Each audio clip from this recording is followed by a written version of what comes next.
My name is Dave Schulman. I'm CHEST President for 2022, and welcome to another conversation with CHEST leadership. Pleased to be joined today by one of my personal mentors and current CHEST President Designate, Jack Buckley. Jack, thanks for joining us today. I'm going to let you share your mission with your mission through CHEST in a minute, but one of the stories that you often tell that I get a kick out of is how you at least remember, and I remember how we first met and interacted. Yeah. So you want to maybe share a very shortened version of that story? Sure. So my whole background's been medical education, and I was a program director at the very early part of my career for a while. At a time when being a program director was kind of a task. And I it's can not now, right? It's not now. Oh, this is a bona fide, validated, extraordinarily important career pathway that's absolutely necessary for our field. But back in the day, a long time ago, it wasn't. It was somebody would get tapped on the shoulder to be the program director for a fellowship. And so I didn't look at it that way.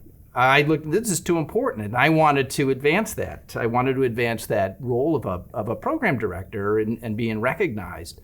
And I can remember at a conference of program directors for pulmonary critical care, I was asked to lead it. And we were sitting in a group, it was a breakout room, there's probably 20 people in the room, program directors. And I asked for a show of hands. They said, okay, how many people here went up to their boss's office, knocked on the door, and told their division head, I want to be the program director for the fellowship program. And I raised my hand, because that was me. And there was only one other person in the room that raised their hand. It was David. And I'm going, ooh, I like this guy. I don't know who he is, but I like him. And I think that to me, when I look back, that started the ball rolling in terms of people who really sought to say, this is the career path I want to go. I think it was back in 2005. I was trying to figure out. I can't remember. That goes back probably 15 or 16 years. Talk to me, because I got to know you first through both of our relationships with the Program Directors Association. Talk to me a little bit about your journey through CHEST leadership. How did you first get involved? Because I mean, you're a big shot now. You'll be president in a couple of years. Understanding the journey is different for different folks. What was yours like? Yeah, it was interesting. So when I was in my fellowship, I wasn't fully engaged with CHEST or professional societies in general. We would get, the group would go to a big meeting and we'd all come back, but I didn't get involved in CHEST until I was at Henry Ford Hospital my first time, and at the time, one of the senior partners in the group was Paul Qualley. Yeah. And Paul Qualley, past president of CHEST, said, I think you should get more involved. You're a clinician, you love to teach, and this is perfect. Come on to a meeting and I'll introduce you. And he got me signed up for a leadership course back in the day. And that course was Vera De Palma and Lisa, where we talk about it to this day going back. That was probably my first initial exposure to CHEST. Boy, that just, everything in there was just easy and natural. And so when was the first time you then ran for a leadership position? Certainly you've been on the board, we'll talk about that a little later, but what are the other positions that you've held within the organization? There's been a number. Some of them were helping out with a committee on this or an educational project on that, but I probably would think that it's all been naturally through the what's now called the Training Transitions Committee. Yeah. At the time, it was an affiliate network, and this is all about, what you and I have historically valued is folks in their training and their formal fellowship training. How do you get them involved and engaged in their professional society, and how do you help them be successful in their careers? And so that's what those committees and networks at the time had been focused on, and that was aligned nicely with what I was doing back at my home institution. So that's where I spent most of my time. And then from there, I put my name in the hat for a board position and was luckily nominated, and I was surprised in a way because I thought there would be tons of people who would be applying, and I felt very lucky to get a chance to serve on the board. And that was 2013? I think that was right about that, which was just following up my year when I was the Scientific Program Committee Chair. And so I think that's probably where the CHEST got to know me better. And so once they get to know you better and see what you can do, then they might consider you more strongly for positions on So the board. I have to take a minute and tell a funny story, which I don't know that I've ever mentioned this to you, Uh-oh. but I always get a giggle out of it. So you'll remember, and some of our audience may who are a little bit more senior, that back in the day, and this probably goes to 2016 and before, the lead up to the annual meeting, there were advertisements that the program chairs did. And so you were part of now you know where I'm going to go, right? You were part of a memorable advertisement in 2012. The meeting was in Atlanta. Yes, for Atlanta. Yes, I do. Do you remember what the advertisement was? I do remember the video. So it was the meeting was in Atlanta, and as always, we try to embrace local history, culture, and there was an advertising skit on the old movie Gone with the Wind. So Doreen, who was the program chair at that time, played Scarlett O'Hara, and I was Rhett Butler. With the little pencil mustache. Taped on. It was actually a piece of tape on. I don't even want to know what it was, but it came in a case, and I used it once, and then it was disposed. Yeah, it was. I think soon after that they stopped doing skits. I'm not saying it was because your acting was poor. Oh, I would say that's the reason. I remember that very vividly and thinking, how did they talk him into doing that? Well, it's part of trying to be in a good sport, right?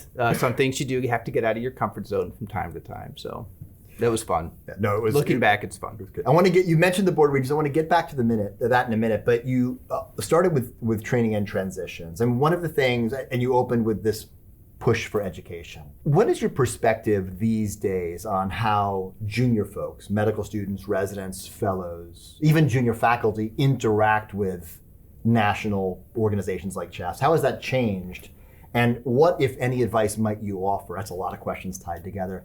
But what, if any, advice might you offer to young folks who are trying to figure out, like, is this a thing that I should get involved in? I'm so busy with my home institution. What are the benefits of something like that? So it's a ton of questions. We can tackle them in whatever order you need. I'm gonna start with the second one first. And is should people get involved with their professional side? Absolutely. Absolutely. I think all of us as professionals need to be engaged, not with what we do just day to day, but also on working with your professional society to advance your profession. It's like the old rule at work. So everybody has two jobs. Number one, get your job done. Number two, make your job better. And I would argue through a professional society, that is one of the ways that a lot of us can help make our jobs and our roles and what we do and our impact, which is the bottom line. How do you help patients? How do we do that better?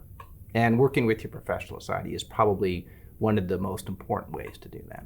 So I think that's extremely important. Now, how do you get involved with your professional society? I think what's fun to watch is over the last 20 years, the number of opportunities, and it doesn't always seem that way when you're in this role, for medical students, residents, and fellows to get involved is so much better now than what it was.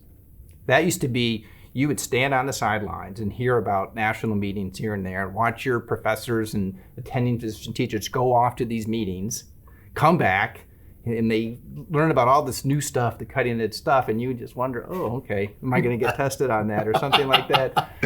But it was like a black box. What's inside? You didn't know. And then when you first get your chance to go to a national meeting, it's a lot of fun. It's just a whole new world. It's different types of stuff going on. And but you feel like you're a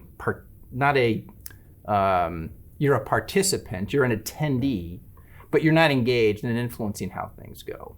Now we have opportunities for fellows to be involved, not just on giving presentations, but sitting on committees and playing important roles. Residents get invited, even medical students. So when we travel to all of our national meetings now, we reach out to local medical schools saying, hey, free admission to the meeting, free attendance to any medical students want to come in and present a subject.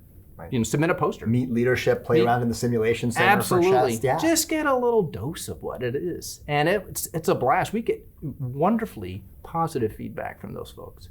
So I love those opportunities. And that just gives folks an idea of what goes on at national meetings and maybe start to make some connections and see if that's something that they want to do more rigorously when they are finished with their formal training. You touched on a topic which I want to dig a little deeper on, which is the second part of the job, which is to make the job better.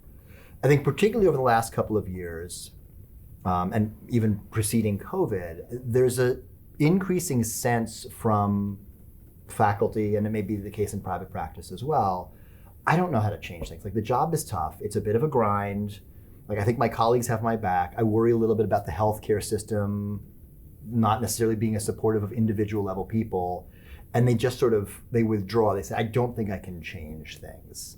You're a division director now. So I knew you back when you were program director. You sort of moved up the ladder to division director. How can people lower in the levels of leadership try to do that second part of the job? What are the and I know it's a hard question, but what advice might you offer to somebody who sees opportunities to make things better but doesn't know how to operationalize those ideas? Depends on what the idea is and how you're going to operationalize it. And I don't have the answers for every single path, but I think it does start with a sense of belief in that, this could be better. Whether it's, this treatment, this way we structure things, this way we approach diagnostic problems, this could be better. We have there's enough science out there that tells us this could be better. So how do we make this better? How do I influence that? Just because we're doing the same thing, or what you don't want is to be doing the same thing in 20 years that you're doing today. So let's think about that for a moment, and where do we want to be and how do we get there? And I think you got to speak up.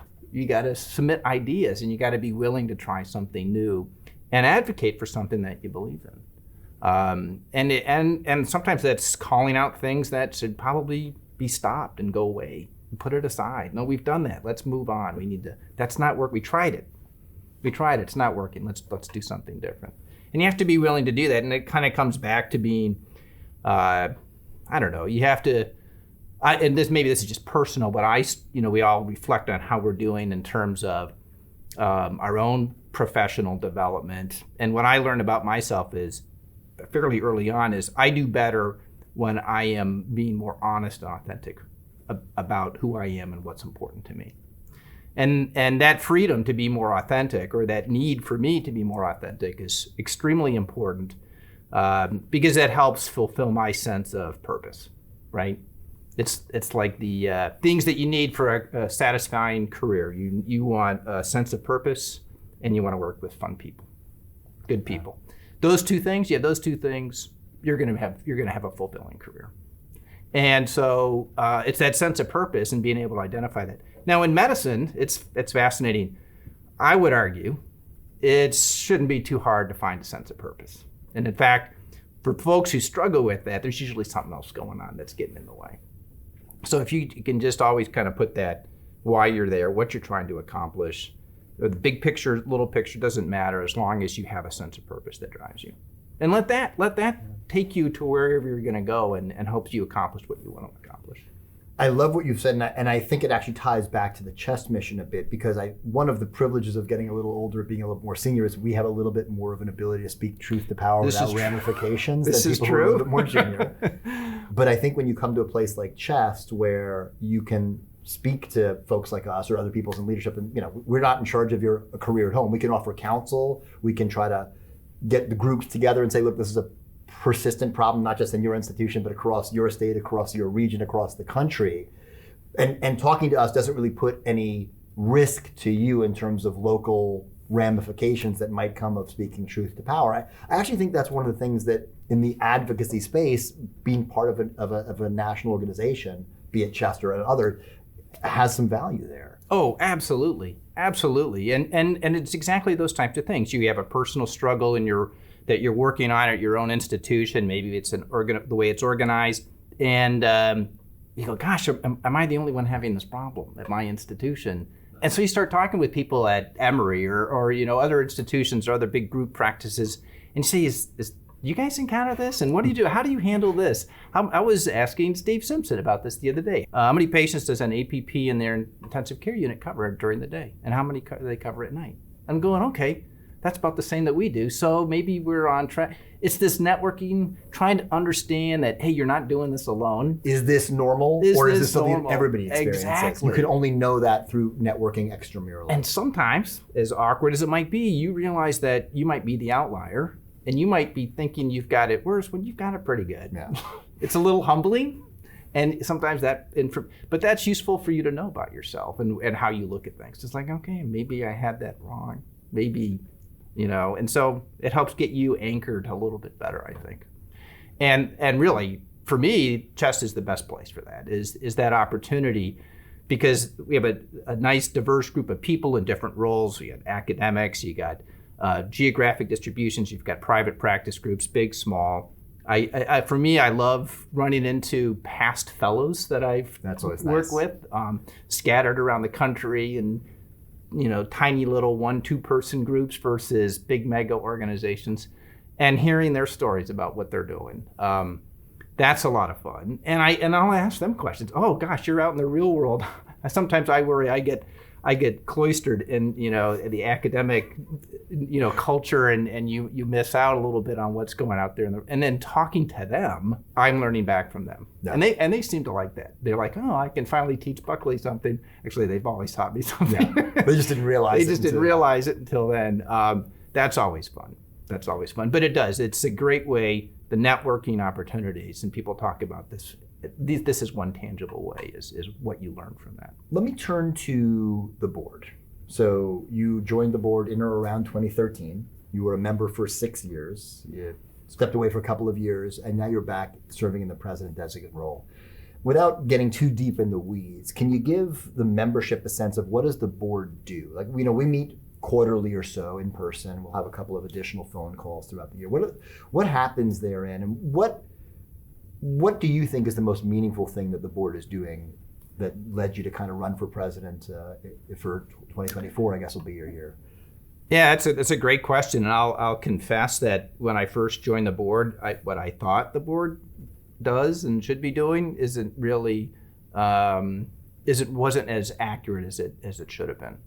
And I think I understand more about what the board does and why it does that. And that is luckily through, as part of my education in terms of board development. So, the board has changed a bit over the years, not as much as I think it had changed in the 10 years before I started, going from 2000 to 2013 is when I started. I think so I step back and go, what does the board do? What's the role of the board? Well, the role of the board is to set the mission and vision for the organization and outline what we're going to try to accomplish. And it really speaks to the cause that we all value and tries to make it into a functional organization that represents the professional interests of our members, but also our duty to our patients and why we're here in the first place. And it's the governing body. It oversees how we're going to do things. It hires the CEO. It helps establish the bylaws in terms of how things should run within the college. It's also the duty of the board to make sure, though, that they are grounded and have a good sense of what's going on in the real world. So it needs to represent diversity of thought and people, so that it is really covering what our society needs. That's kind of how I look at the role of the board. And then there's certain things that the board shouldn't be doing. So yes, the board oversees everything and hires a CEO, but the board doesn't make day-to-day decisions about how the college runs. Yeah. That's a thing that I think many people who join the board, it's a little difficult recognizing that, how does this work? But this is not unique to CHEST. This is how nonprofit boards work. Most of us work, or a lot of us work at hospitals that have, and health systems that are nonprofit organizations, and we think, there's the CEO and they make all the calls. Well, that's not quite true. There is a board, and that CEO is hired and fired by that board, and they are held accountable to that board. So sometimes the only person who works for us is the CEO. That's right. He's our only employee as board members. And sometimes we take this back to our home institution and goes, well, who's on the board at my home institution? It starts you start learning a bit about how organizations work and their structures, and you get a little insight into what goes on, not just here at the college, but that's pretty, I think, very transparent. I think it's more about what goes on at your own institution. You start asking questions. One of the things I've admired about you, and everybody's got their own features, but one of the things that struck me very early in our relationships is you are someone who is very comfortable speaking against groupthink. Let me clarify that. No, what I mean is, and I'm not always sure that I think you are always happy to poke the bear a little bit. and question the things that everybody else thinks are true. What if that's wrong? Even if you're the only person in the room to say that. I think the way you comport yourself certainly lends itself to that. But I think that modern society has trended away. I think people are a little hesitant to speak out now, like maybe they were 5 or 10 years ago. And I love that about you. You've sort of maintained that sort of willingness to step out a little bit and say, well, what if we did this instead? Or what if you say it more polite, what if this is all wrong, but actually this is the way we should go instead? A lot of people think that way. I don't know that a lot of people act that way. And any lessons that you might share is that have helped you be more comfortable speaking and just questioning the truths that we all perceive to things that we all perceive to be the truths? I think it really comes back to, and I remember the first time I ever heard this term a long time ago, groupthink. What is groupthink? And it was defined going, oh gosh, I see a lot of that. I can't stand it. And because there's people sitting, there's people gathered together, and I go, what are the chances that everybody here really thinks that, yeah, I'm 100% there with you? I don't think that's true. And so part of me that one of my motivators for speaking up is, I want people to be honest and authentic. Comes back to this authenticity issue about what they really think. And it's an opinion usually, right? It's not a strategy, or maybe it is a strategy, but often it's opinion about something. And the whole purpose to having a group is to get different opinions and different ideas and different perspectives. And so if everybody just wants to latch onto what's popular, well, why have a group? Yeah. Just turn it over to one person. David, you stay here. We're all going home. It should not be me. I'm the last person you should rely upon. So it's a way, I think, of keeping us all in check and honest with each other. And we should welcome it. We should welcome contrary opinions and thought as a way of challenging our beliefs, because we're human. We have limitations in how we process. We have limited experiences. And so how we process and interpret things is going to be unique and often isolated until you start sharing. And I'm a firm believer, and Gabe Bossett used to always talk about this book he loves, The Wisdom of the Crowd. A group of people is going to come together with much better ideas and thoughts and solutions than any individual. No question. I'll close with just a couple of rapid fire questions just to get to know you a little bit more personally for those who might not know you. I think I know some of these answers. What music act have you seen live and you're like, that is the best music act I've seen live? You mean band or play? Anything you want to share. I was thinking band, but if you have a musical you want to share, that's cool too. I have a fairly eclectic music interests and tastes, but I don't like live concerts that get too loud. No. I don't know whether I just get sensitive hearing or what. I like listening to loud music, but I like to be able to control the mind. Hey, can you guys quiet down on stage a little bit? It's a little noisy for me. Yeah. I like going to, I like big band. Live performance of a big orchestra and old stuff. And you don't really have touring big bands anymore. So not classical music, but more like brass instruments and stuff like horns, that? Horns. So, okay, I'll show my age. And I was listening to the other day I would go see an Earth, Wind, and Fire concert in a heartbeat. You are showing your age. And I love because they've got a big brass section. Are they still touring? No, I don't think so. I can't imagine. But it's but that's that type of music. I grew up playing classical piano, so I have huge interest in classical music. The gentleman who was taking us to and from the hotel had this spectacular Gershwin just playing on the radio yesterday on the ride over, and I said to engage him on a conversation. Little John Philip Sousa, maybe while they're at it. Not so much into that. Not so the much. Marches. Not the marches. Okay. George Gershwin. It was spectacular. What guilty pleasure movie? What's the movie that you shouldn't like and you're not necessarily happy to admit, although maybe you would be fine with it, but you will watch anytime it comes on, even though it's not sort of a popular hit? I watched it the other day for a second time. It's this animated Sing. Yes. And they come out now with Sing 2. Yes, it just came out. I had to watch Sing 2 because Nakaseta Strum says you gotta watch it, it's the best. And she was right, it was spectacular. So it's a feel-good comedy. You have a son, but he's 17. Oh, he don't want to watch that. Yeah. I want to watch it. You're just watching it for you? I love that. All right, last one. What's your comfort food? What food just makes you happy? May not be the healthiest, but it just gives you joy when you're sitting down to eat it. Pasta. Any kind, or like with a particular sauce? With a good bolognese sauce. Nice. You make this yourself? Are you a cook? I do like to cook. I've not made it as well as my sister and my mother can make it, but I want to learn. Yeah. It's all about. The key is the milk. You got to use whole milk, and it's the right way to cook it so it doesn't. It's a little tricky. I feel like I would burn it. It's a little tricky. Yeah. It's a little intimidating, but I'm committed. I want to get it down. You've always been committed, Jack. Thank you, A, for everything you've done for Chess, and thanks for meeting with me today. I really appreciate it.